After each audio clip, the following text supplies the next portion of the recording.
ये अमर ग्रंथ ये मूर्ति तंत्र ये पंचम वेद निराला नवजोत जगाने वाला। ये अमर ग्रंथ ये मूर्ति पंथ ये पंचम वेद निराला नवजोत जगाने वाला। ओ नवजोत जगाने वाला, ओ नवजोत जगाने वाला। हर नाम यही हर धाम यही, हर नाम यही हर धाम यही। ये जग मंगल की आरती पापियों को पाप से है तारती। भागवत भगवान की है आरती। बोलो आरती पापियों को पाप से है तारती। ये शांत गीत पावन पुनीत पापों को मिटाने वाला हर दर्श कराने वाला। ये शांत गीत पावन पुनीत पापों को मिटाने वाला हर दर्श कराने वाला। ओ हर दर्श कराने वाला, हर दर्श कराने वाला। ये सुख करनी ये दुख हरनी, ये सुख करनी ये दुख हरनी। श्री मधुसूदन की आरती पापियों को पाप से है तारती। भागवत भगवान की है आरती। हाँ ये है आरती पापियों को पाप से है तारती। ये मधुर बोल सतपंथ खोल सदमार्ग बताने वाला बिगड़ी को बनाने वाला। ये मधुर बोल सतपंथ खोल सन्मार्ग बताने वाला बिगड़ी को बनाने वाला। बिगड़ी को बनाने वाला, बिगड़ी को बनाने वाला।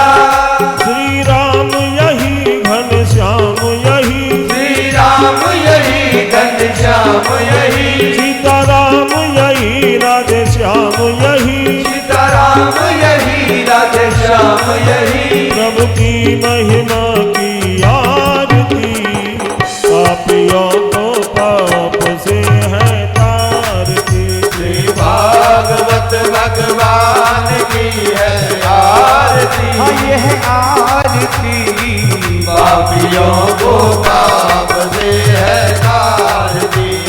कर्पूर गौरम करुणावतारम संसार सारम भुजगेन्द्रहारम सदा वसन्तं हृदयारविन्दे भवं भवानी सहितं नमामि। त्वमेव माता च पिता त्वमेव बन्धु च सखा त्वमेव त्वमेव वेद्या द्रविणं त्वमेव त्वमेव सर्वं मम देवदेव। मुझे भागवत भगवान की है आरती पापियों को पाप से है तारती। पापियों को पाप से है तारती, पापियों को पाप से है तारती। जलेन शीतलीकरणं यतो यतः समीयसे ततो नो वयं कुरु सन्नः कुप्रजाभ्यो वयन्नः पाशभ्याः सुशान्तिर्भवतु। हस्ते पुष्पमादाय मन्त्रपुष्पाञ्जलिः। हरिः ओं जजीयेन जजीयमयजन्त देवास्तानि धर्माणि प्रथमान्य सन्नाते हनाकं महिमानः सजन्ते तु पूर्वे साध्याः सन्ति देवाः। हरिः ओं एकदन्ताय विद्महे वक्रतुण्डाय धीमहि तन्नो दन्ती प्रचोदयात्। हरिः ओं गणाम्बिकायै च विद्महे कर्मसिद्ध्यै च धीमहि तन्नो गौरी प्रचोदयात्। हरिः ओं नन्दनन्दनाय विद्महे यशोदानन्दनाय धीमहि तन्नो श्रीकृष्ण प्रचोदयात्। नाना सुगन्धि पुष्पाणि यथा कालोद्भवानि च पुष्पाञ्जलिर्मया दत्त गृहाण परमेश्वर। श्री प्राणपुरुषोत्तमाय नमः मंत्र पुष्पाञ्जलिं समर्पयामि। बोलिए गौरी गणेश भगवान की, श्रीमद् भागवत महापुराण की, बालकृष्ण लाल की, व्यास जी महाराज की, सुखदेव जी महाराज की, परीक्षित जी महाराज की, भक्त और भगवान की जय जय श्री राधे।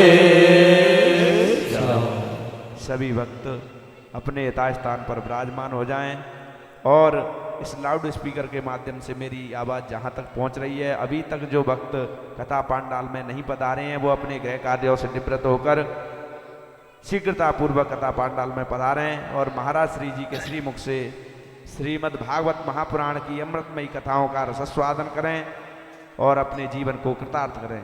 बोल बांके बिहारी लाल की जय हो। बोलिए गुरुदेव भगवान की जय हो। सभी भक्तों से निवेदन,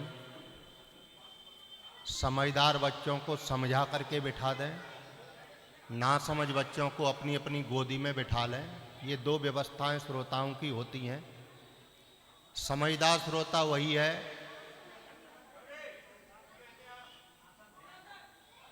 अपने अपने बच्चों को अपने पास बिठाएं। समझदार है तो समझा करके बिठाएं, ना समझ है तो गोदी में लिटा के बिठाएं।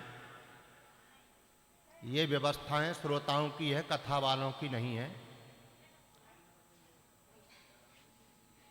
सभी बैठ जाएं। ये बच्चे जो दौड़ रहे हैं समझदार, इन्हें समझा दें।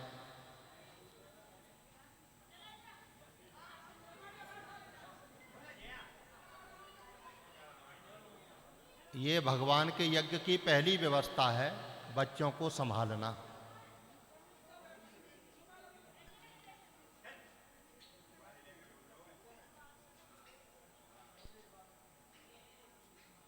श्री राधे,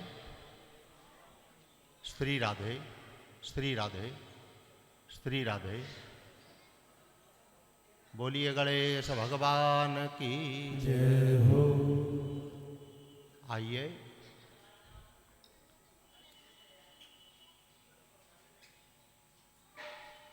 हम और आप समझदार हैं। परमात्मा ने पवित्र कुल में जन्म दिया है।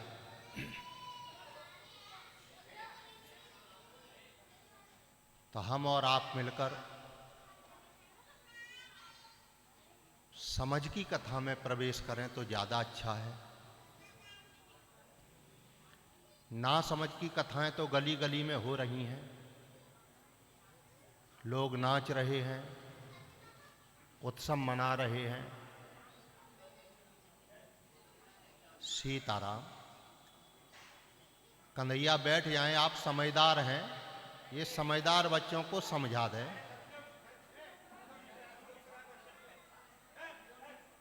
ये व्यवस्था आपकी है, बिना व्यवस्था के कुछ नहीं हो पाएगा। ये व्यवस्था तो आपको देनी पड़ेगी। बच्चे आपके हैं, आप समझाएं, अपने पास बिठाएं। न तो कथा कराने वाला बच्चों को समझा सकता है, न कथा सुनाने वाला। ये तो आपके बच्चे हैं, आप समझाएं।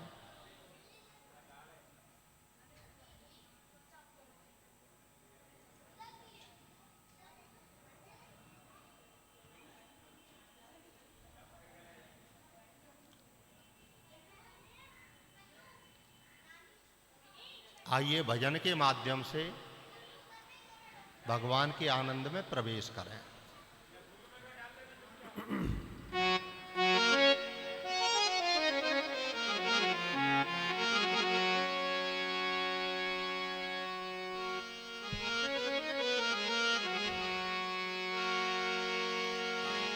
मधुर वचन है औषधि, कटुक वचन है तीर। श्रवण रंध्र से संचरे साले सकल शरीर।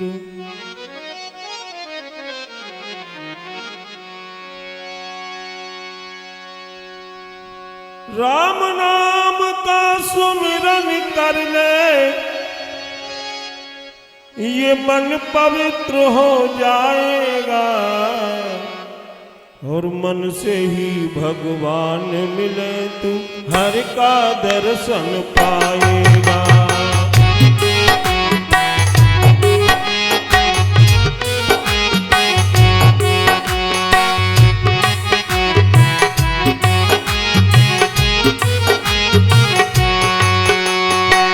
राम नाम का सुमिरन कर ले, कृष्ण नाम का सुमिरन कर ले, मन पवित्र हो जाएगा।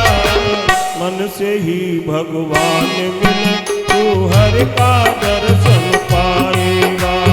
मन से ही भगवान मिले तू हर का दर्शन पाएगा।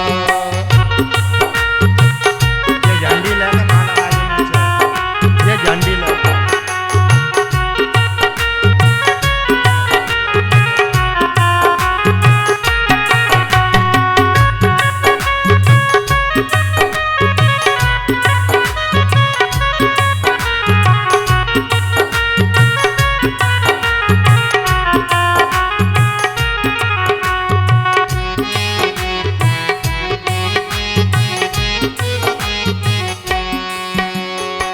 परोपकार करो तन से, इस तन को शुद्ध बना डालो।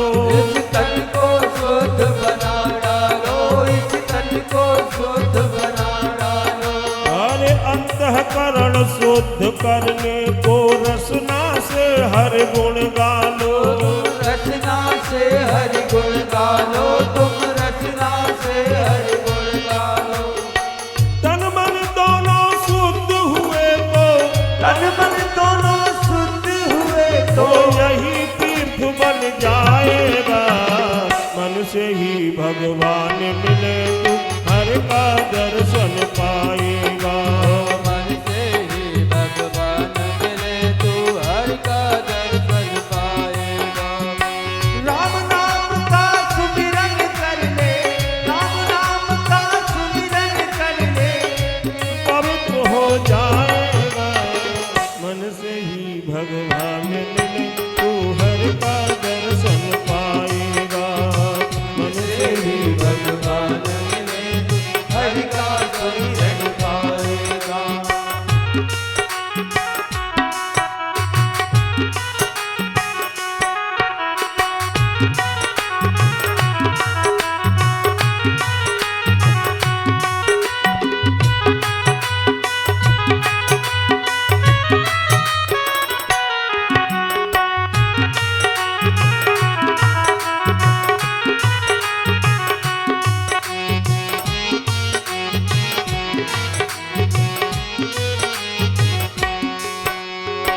सबरी ने अपने तन मन को करके शुद्ध दिखाया था।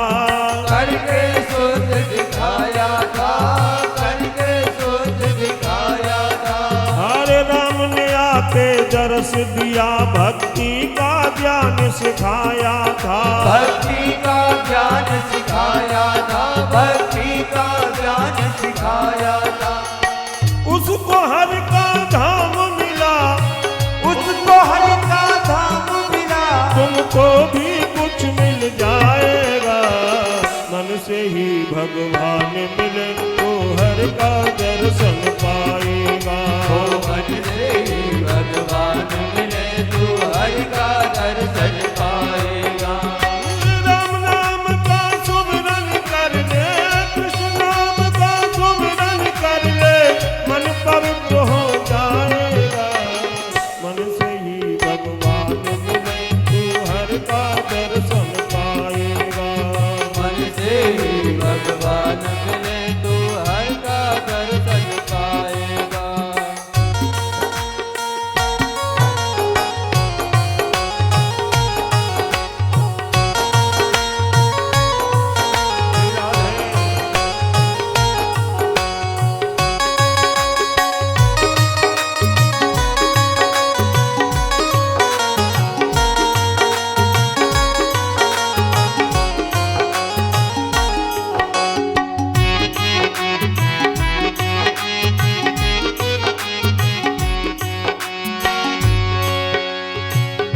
जटायु को देखो पर हित में पंख कटा डाले, परहित में पंख कटा डाले, परहित में पंख कटा डाले। हर मुक्त किया श्री राम ने अपनी आंखों से आंसू डाले, अपनी आंखों से आंसू डाले, अपनी आंखों से आंसू डाले।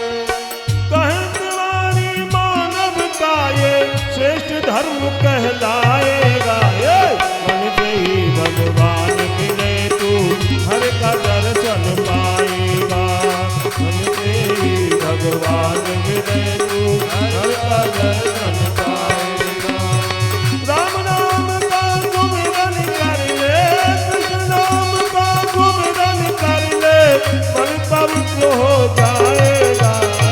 मन से भगवान मिले तू हर का दर्शन पाएगा, मन से भगवान मिले हर का दर्शन पाएगा। बोलो नमः शिवाय, ओम नमः शिवाय, ओम नमः शिवाय, ओम नमः शिवाय। बोलो बोलो बोलो ओम नमः शिवाय, ओम नमः शिवाय, ओम नमः शिवाय, ओम नमः शिवाय, ओम नमः शिवाय, ओम नमः शिवाय। बोलिए भागवत भगवान की।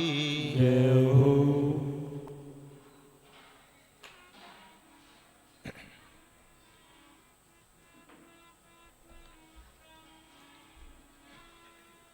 गुरुरु ब्रह्मा गुरुरु विष्णु, गुरुर्देव महेश्वर, गुरुः साक्षात् परब्रह्मा,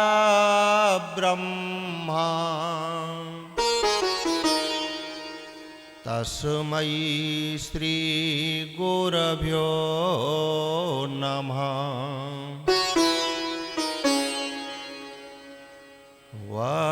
वक्रतुंड महाकाय,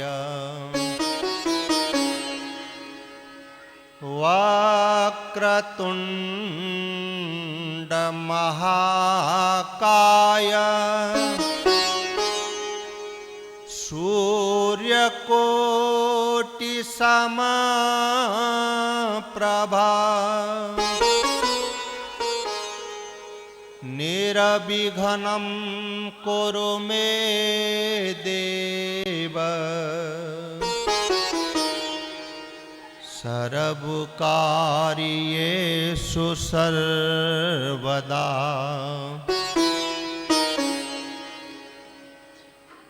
मनोजवं मारुततुल्यवेगम्,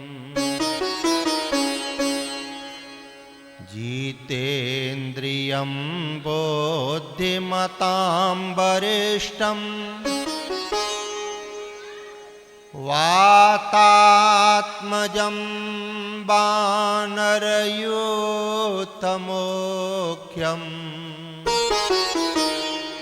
श्रीरामदूतं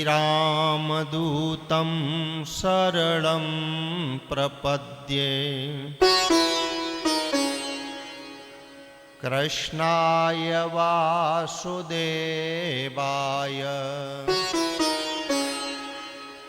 कृष्णाय वासुदेवाय, हरये श्री परमात्मने,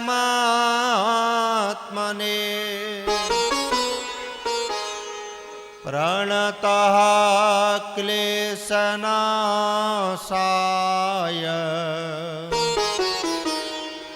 गोविन्दाय नमो नमः। काहू को बल स्वजन है, काहू को बल स्वजन है, काहू को धन सार, व्यास भरोसा कुंवर को, शोभू पाम पसार। बोलिए भक्त और भगवान की जय हो। आइए हम और आप दोनों मिलकर के भगवान की साधना की ओर चलें तो आनंद के साथ साथ कुछ अनुभव भी मिल जाएगा। सीताराम। सामने वाली मैया आप हमारी पड़ोसन हैं, सबको प्रणाम। काहे की बातचीत की। जो हमारे पास में मैया बैठी हैं उन्हें बारंबार प्रणाम। बातचीत की। तो आइए हमारे पचौरी परिवार में एक वैदिक विधि के द्वारा भागवत यज्ञ किया जा रहा है। इसे सहज और सरल बना करके अमृत की तरह से पीने का प्रयास करें।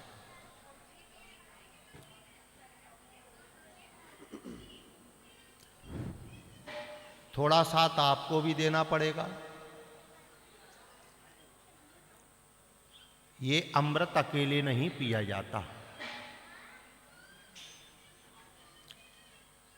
अगर भागवत रूपी अमृत अकेले ही पिया जाता तो सुखदेव जी को हिमालय को छोड़ करके पृथ्वी पर नहीं आना पड़ता।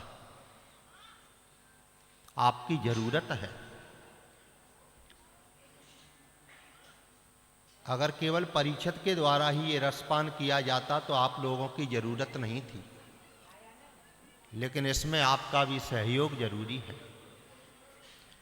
और कथा में एक ही चीज का सहयोग देने की इच्छा रखें। हमें धन नहीं लेना तुमसे, लेकिन मंदिर बना करके इसे चलो। अगर आप इसे मंदिर समझ लोगे तो भगवान से कुछ मिल जाएगा।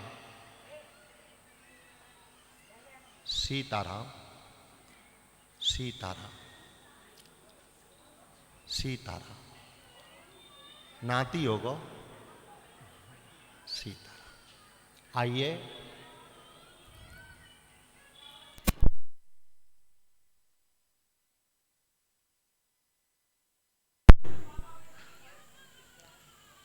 हम और आप मिलकर आगे बढ़ें।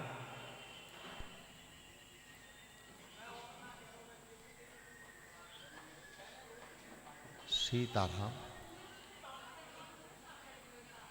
तुम्हारी तरफ ही देख रहे हैं हम परीक्षित महाराज। दोनों काम नहीं चलेंगे। हम तुम्हें छूट दे देंगे। बच्चे को ले जाओ, नाती को ऊपर खिला लाओ।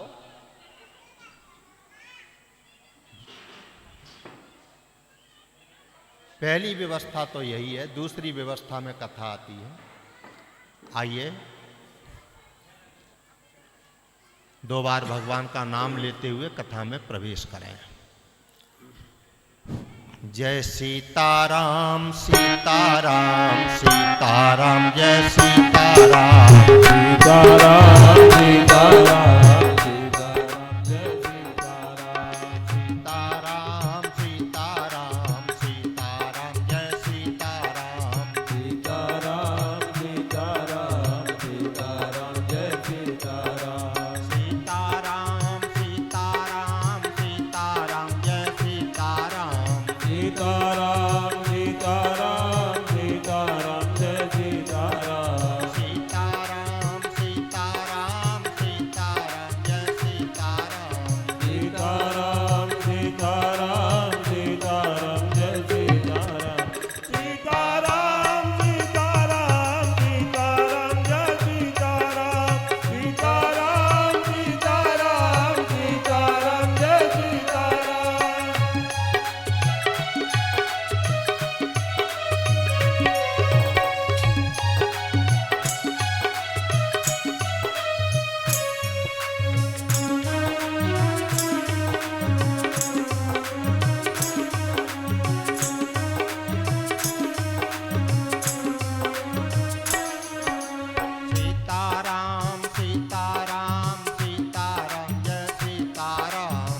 सीताराम सीताराम सीताराम जय सीताराम सीताराम सीताराम सीताराम जय सीताराम सीताराम सीताराम सीताराम जय सीताराम जय सीताराम सीताराम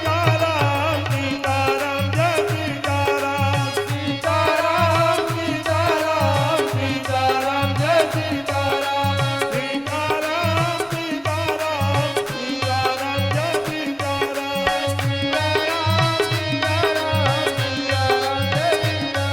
सीताराम सीताराम सीताराम जय सीताराम सीताराम सीताराम सीताराम जय सीताराम सीताराम सीताराम जय सीताराम सीताराम सीताराम सीताराम जय सीताराम सीताराम सीताराम सीताराम जय सीताराम।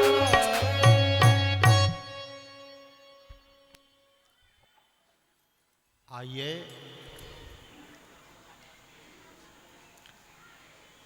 भगवान व्यास की ज्ञान की समाधि में सरस्वती नदी के किनारे बैठे हैं, सोच रहे हैं, अपने बारे में नहीं, संसार के बारे में।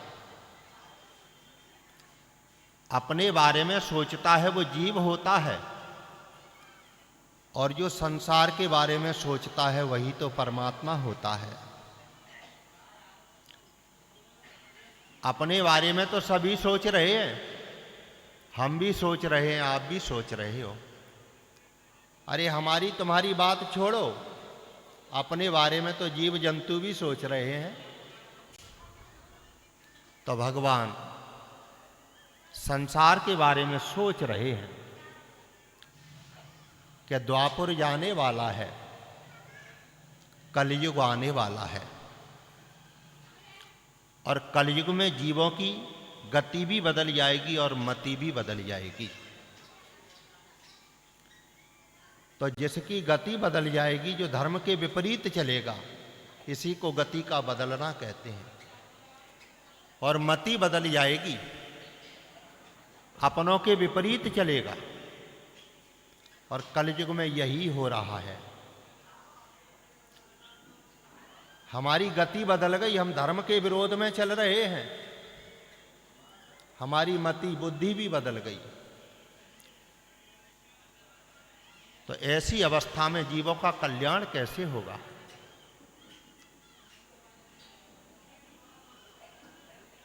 कान में आवाज आई, आवाज किसी और की नहीं थी, आवाज नारद जी की थी।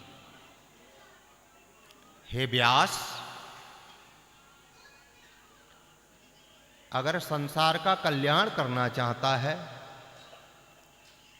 तो ऐसे पुराण की रचना कर जिसे सुनकर के जीव का कल्याण हो जाए,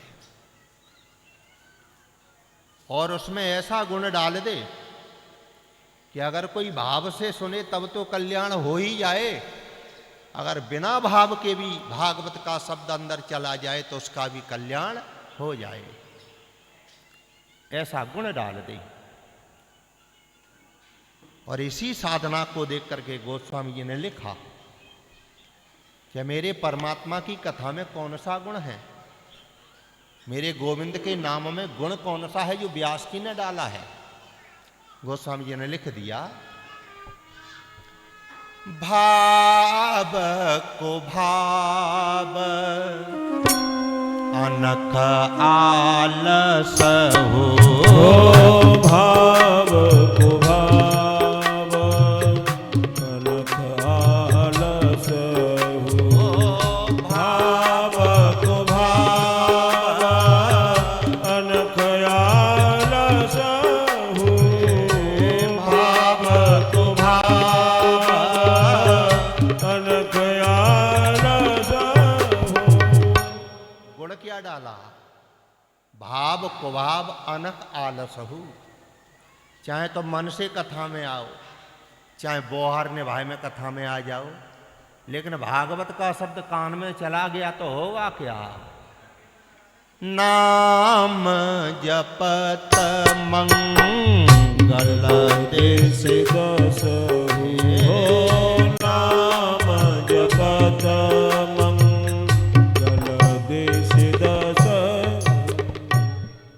ऐसा गुण डाल दे व्यास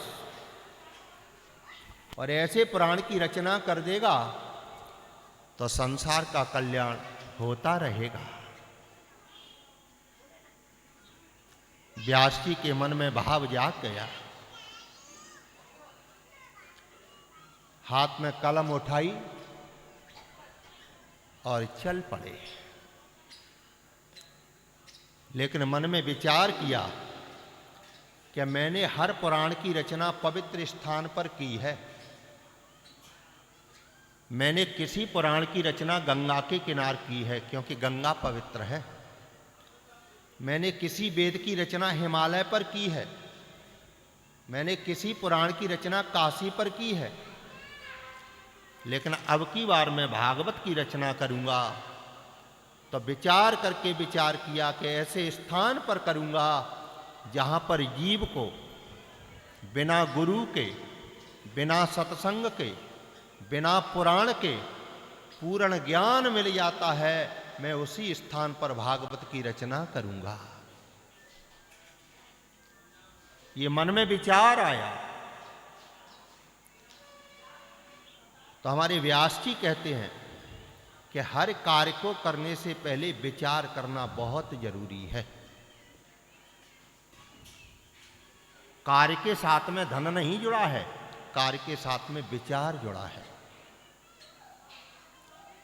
चाहे आप छोटा काम करो लेकिन विचार करके करो। बिना विचारे बहुत बड़ी यज्ञ भी करोगे फल नहीं मिलेगा। लेकिन विचार करके आपने कहीं एक ब्राह्मण को भोजन भी करा दिया तो उसका फल मिलेगा। इसलिए हर कार्य में विचार किया जाए। और एक बात और सुन लो, अपना विचार पवित्र बना लो। अगर आपने शरीर को पवित्र बना लिया, नहा धो करके, तिलक लगा करके, अच्छे वस्त्र पहन करके, अगर आपने शरीर को पवित्र बना लिया तो शरीर आपको मंदिर तक ले जाएगा बस। अगर आपने मन को पवित्र बना लिया, भजन के माध्यम से, पूजा के माध्यम से आपने मन को पवित्र बना लिया तो आपका मन आपको आत्मा तक ले जाएगा बस। लेकिन आपने कहीं विचार पवित्र बना लिया तो आपका विचार आपको परमात्मा तक खींच कर ले जाएगा। इसलिए विचार होना चाहिए पवित्र। इसलिए व्यास जी ने विचार किया और हमारे संतों ने लिख भी दिया है कि बिना विचारे यदि कार्य करोगे तो असफल हो जाओगे। लिखा, बिना विचारे जो करे, लिखा ऋषियों ने, बिना विचारे जो करे सो पाछे पछताए। बिना विचारे जो करे सो पाछे पछताए। बिना विचारे जो करे सो पाछे पछताए। बिना विचारे जो करे सो पाछे पछताए। काम बिगाड़े आपनो, हे काम बिगाड़े आपनो, ए जग में होए हसाए प्यास की। जग में होत था। हर कार्य में विचार। जिसकी वैचारिक शक्ति बढ़ जाती है उसी को ज्ञानी माना जाता है। इसलिए हमारे व्यास जी ने विचार किया। मैंने 4 वेदों की रचना की, 5वां वेद महाभारत की रचना की, 18 पुराणों की रचना की, लेकिन अब की बार जो अंतिम पुराण की रचना है उसे मैं ऐसे स्थान पर करूंगा जहां पर जीव को बिना गुरु के,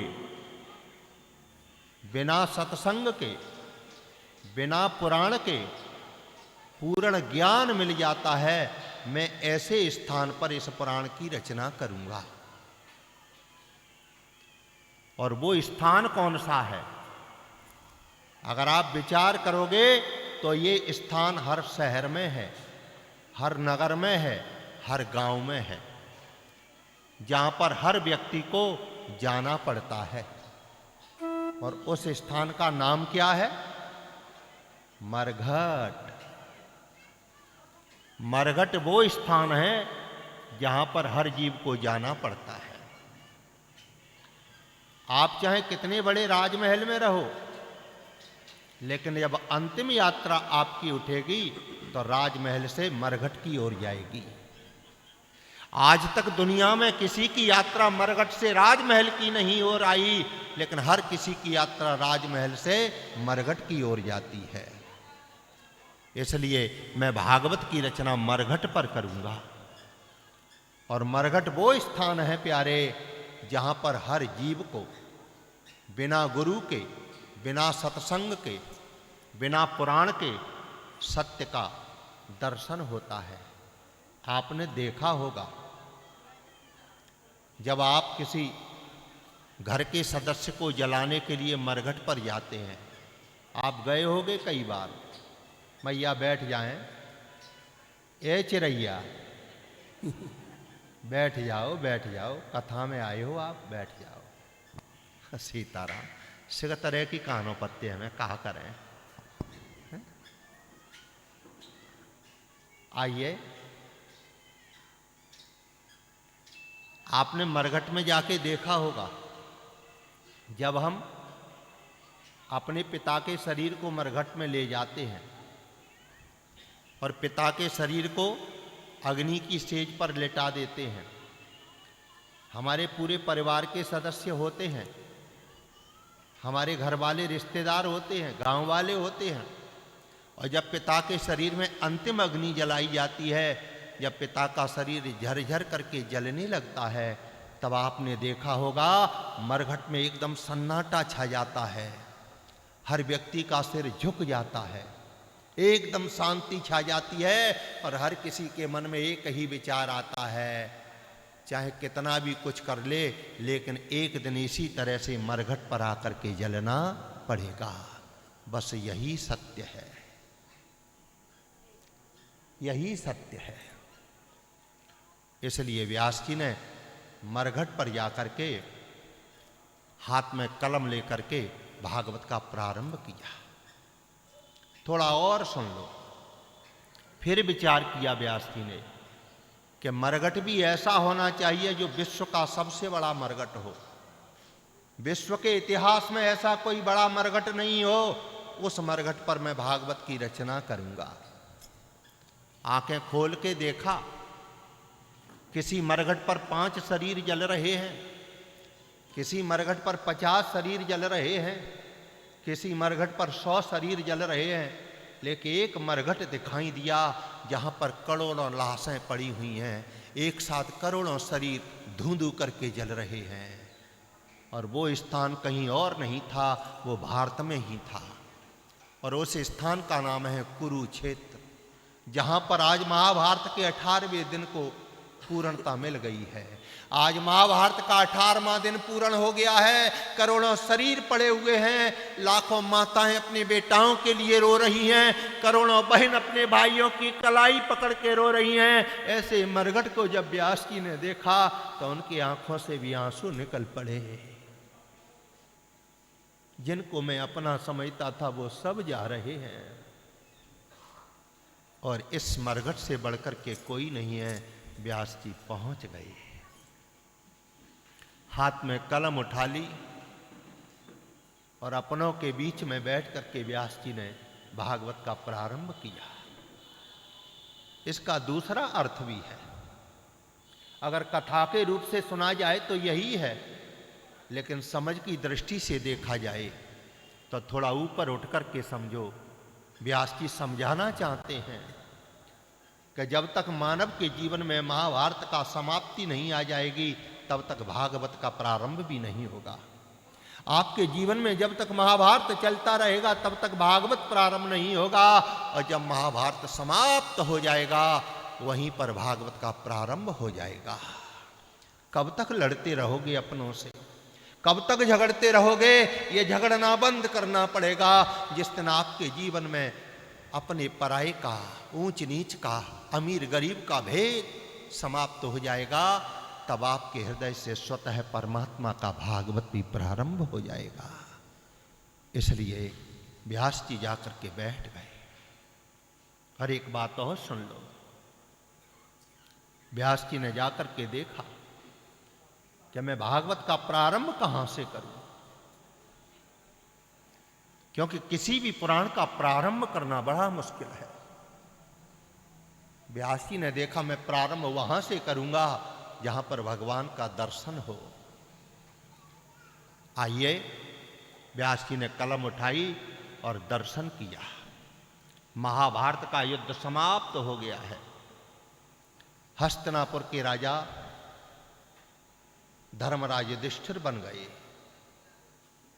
अर्जुन युवराज बन गए, भगवती कुंती उस राजघराने की सबसे बुजुर्ग महारानी बनी हुई है, और भगवान भी वही हैं।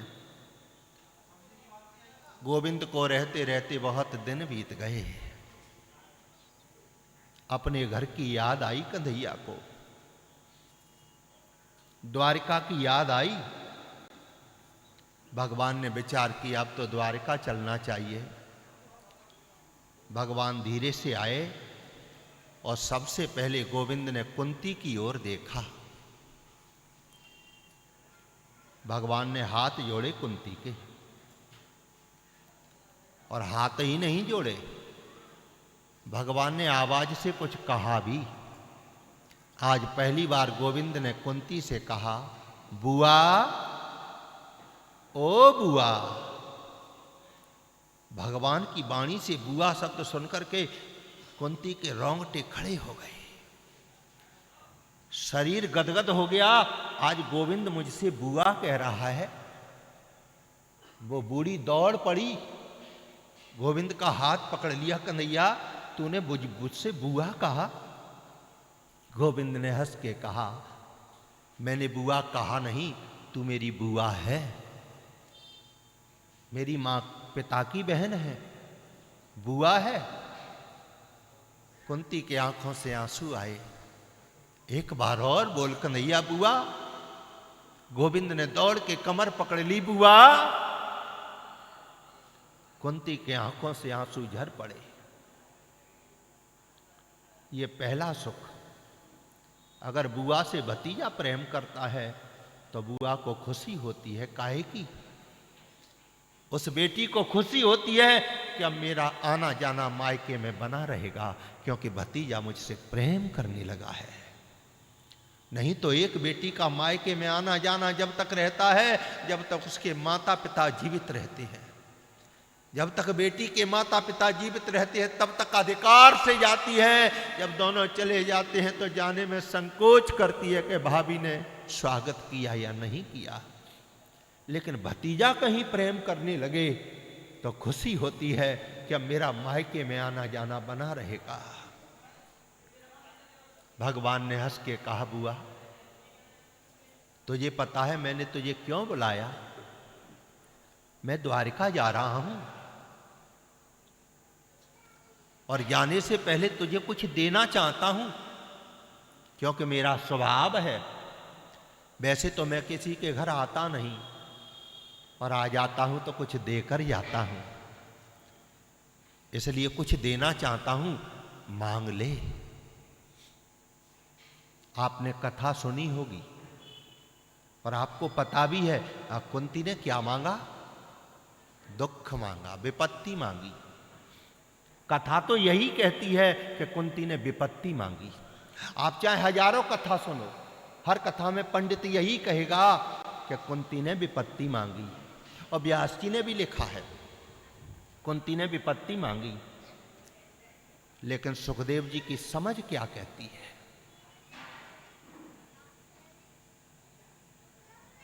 भागवत केवल सुनने का दर्शन नहीं है, समझने का भी दर्शन है। आखिर में मिर्च सी हमें ही लगी रही है कि तुम्हें लगी रही है? अच्छा, आइए बहुत गंभीर चर्चा। ये हमारा घर है पचौरी परिवार, इसलिए हम कथा को गहराई से लेके चल रहे हैं, नहीं तो हम भी कहानी किस्सा सुना देते। इसलिए बहुत गंभीरता से समझें। विपत्ति मांगी, कथा तो यही कहती है, लेकिन समझ क्या कहती है? अगर कथा से ही कल्याण जीव का होता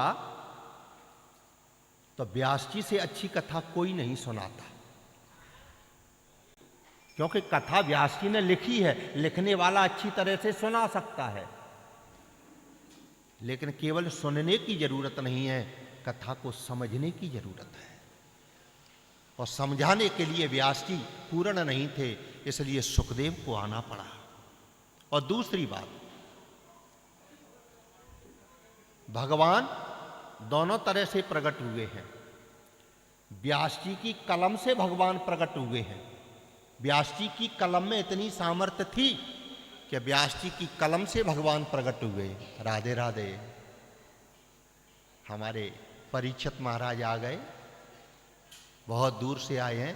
और कौन सा गांव है अपना? वो लज्जा की गढ़ी। हम कथा कह के आए थे लज्जा की गढ़ी में। देखो, इसे कहते हैं श्रोता सुनकर के दौड़ पड़ा है। अगर भोजन करने वाले भी अगर कथा में आ जाया करें तो ये पांडाल भर जाया करे। हम देखते हैं पंगति है, अगर भोजन करने वाले भी सब आ जाया करें तो ये पांडाल भर जाया करे। आइए, बहुत गंभीर दर्शन। सीताराम सीताराम। कथा तो यही कहती है, लेकिन समझ की जरूरत है। भगवान व्यास जी की कलम से भगवान प्रकट हुए।